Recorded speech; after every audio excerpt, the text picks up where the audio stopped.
Hello Stampers, Jackie Bolhuis from Klompen Stampers. Are you ready to play with some designer series paper? You know, if you follow me, I love designer series paper and I love to use it to make quick and easy cards. And today's going to be no exception. And I have some super awesome paper that I want to share with you. And I have a few different tips for different ways of using this paper. So I'm going to just go ahead and flip this camera down and show you the paper. And I have, four adorable, at least I think so, cards that I want to share with you. So let me flip the camera down. Let's get started. The paper that I'm using today is called Pleased as Punch. Now this was a new paper that was released recently that's only available until the end of March or until it sells out. So fingers crossed it lasts all the way till the end of March because I know you want this paper. I love it. Now, this is part of the coordination offering that Stampin' Up! Recently did. And this paper is designed to coordinate with several different punches that we have. All of these are in the mini catalog. The little flower was in the celebration one. But this paper is designed to coordinate with them. Now, you can most definitely make cards without having those punches or those stamps. So you could make some super cute cards with just this paper. Today, I want to show you, I'm going to use the punches because I have them all, but I have 4 adorable cards to share with you and a few tips I want to share for punching the images out of these paper, as well as one of the cards I think is a really neat layout I want to share with you. Now, not only is this side super adorable, but when you flip this paper over, look at the back side. Great spring colors. Now this one does have raindrops, but other than that, I think they're really pretty neutral papers. So you could most definitely use these with any stamps, you know, just coordinate your colors. But I think these papers are beautiful, kind of like the distress look in them. So let's set these aside and I'm going to share the 4 cards with you and some tips for using the punches and some other stamps with this paper. We're going to just jump into the tulips because y'all know tulips are kind of my thing. And so for this one, I did use the Timeless Tulip stamp set for not only the greetings, but I also wanted the stems and leaves from it. I just wanted to use this paper for the tulips because it does give a completely different look than when you stamp these tulips. And here you can see that's the back side of this tulip paper. So it made a great background and it worked really good just to stamp on it with the garden green ink. Now, you're going to get with this paper 3 sheets of each print. So you can get 3 sheets of all of these tulips. Now, at first, I was kind of concerned, how am I going to be able to use the most tulips without ruining any? So I figured out the best way to punch these out, whether you want to punch the leaves out, which I didn't use punched leaves on my card. I did the stamp leaves, but it's easy to just kind of rough cut around them. Now, if you don't have the tulip punch, it would be super simple just to fussy cut these. But if you have the punch, now when you cut it out like this, now we run into a problem. How do we get it in the punch? Well, here is my solution. I just have a scrap piece of cardstock. Doesn't matter what it is, what color it is. And I'm just going to put a little bit of snail adhesive on the end, just enough to hold this. Now, before you stick it down, be mindful of how you need to stick it in. We wouldn't want to do it this way because that's not going to help us punch it. So I'm just going to put it up here at the top. And now I can take my punch and I can just feed this in just as if it was a piece of larger paper. And I can kind of maneuver it around using my little handle, we'll call it, and get it right in there where I want it and punch it. And you can probably peel this off if you want or leave it. It doesn't matter. But there's how you can easily punch out every single tulip on here. And you could do the leaves as well. So that's the tulip paper. We're going to do 1 card with each of the papers.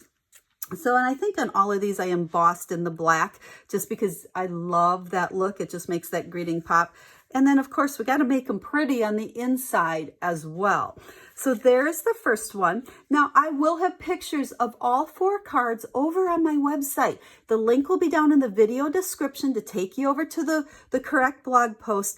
And I will list all the supplies I used, but also I will list all the card measurements. So if you'd like to make these cards, the recipe will be there. So it'll be real easy for you to cut everything and make them. So there's the first one. Now the second card, we're using the umbrella paper. Now this coordinates with a stamp set called Under My Umbrella. And again, we have a coordinating punch. So the punch will punch out not only these long or more opened umbrellas, I guess. And I think, yep, it will also punch out the smaller one. Now, same thing here. You're going to want to just cut around these. And if you don't have enough to hold on to, just make yourself a little handle.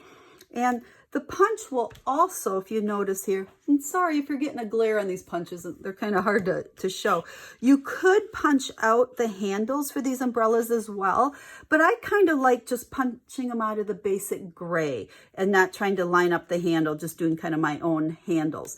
I use the back side, okay, there's our raindrops, and then this greeting is also from that Under My Umbrella stamp set, and there's the inside of it. So there is the second card with this designer series paper. Next, we'll use the hearts, and you flip this over, and I just love that. I think this would be perfect for like baby cards or some nice soft flowers for the spring. But again, we have lots of hearts that coordinate with our heart punch. So this is also in the mini catalog. And once again, if you don't have the punches, you could easily fussy cut these. But what I did is I also used the scallop punch. Okay, these punches come as a pack. You get them together, they size up perfectly. So I just punched out 3 different colors of the hearts, found the coordinating cardstock. Now, when you buy this paper, make sure you check the back side of the packaging because it will list all the coordinating colors for you. So it was real easy to know what colors I needed. And then this Forever and Always, I just took out of, I believe it was Itty Bitty Greetings. So you could really grab any greeting set that you want. And then that one I did leave blank on the inside because I thought this is just more for me to write a message. So once again, over on the blog, I will list all the supplies, including the stamp sets where I got all of the greetings for it. So there's the third one. And then our fourth card, we'll use the floral. Oh, look at the stripes. Wait till you see my card with this one. Now, this is a celebration punch that you can get free with an order through the end of March. So this coordinates with that. Now, again, you could fussy cut them or you could use the punch. But here is the card that I made with this one. I don't know. I'm kind of proud of this card. I really like it. You can see how I just punched out those flowers. And again, we could stamp these images, but there's something about just the almost distressed look or whatever in this paper that I think the paper, it just makes the card. So anyhow, I want to show you a tip for how I did this one because you can see how the stripe is underneath and then these 2 panels are raised up. So all I did was I cut, this is probably about 2 inches. I'll have these measurements again on the blog, but I cut this and then I used my normal adhesive and I stuck it down on the front of the card like so. Now it doesn't have to be any perfect spot. We want to just make sure it's far enough over so when we put these pieces, it will, overlap. So this is just an 1-inch-long strip, and I put lots of dimensionals on this because I didn't want it to go flat. So I popped that up on that side, and then this one's 2.5, and the same thing. I put a ton of dimensionals on there, obviously stamp it first, but then I popped it up on that side. So when you look at this, you can see the 2 white panels, they're raised up. And then the flowers are even raised up a little bit more. So there's the fourth card. So let's bring them all back in here and look at how awesome they look together. Love the colors, just fun and springy. But there's the 4 cards that I made using this designer series paper. Remember, it's only available while supplies last or until the end of March. Whether you have these punches or not, you could fussy cut them. I did use greetings from stamp sets that coordinate, but you could use any greetings with these. So make sure you hop on over to the website. I'll have all the details, pictures of the cards, the card recipes, and all the products that I use for you. And then if you need to place a Stampin' Up! Order, I totally appreciate it when you select me to be your demonstrator. It's you, my customers that order from me all the time, that help me be able to bring videos to you 3 times a week and teach lots of quick and easy stamping ideas. So until I stamp again with you soon, have a stamp happy day.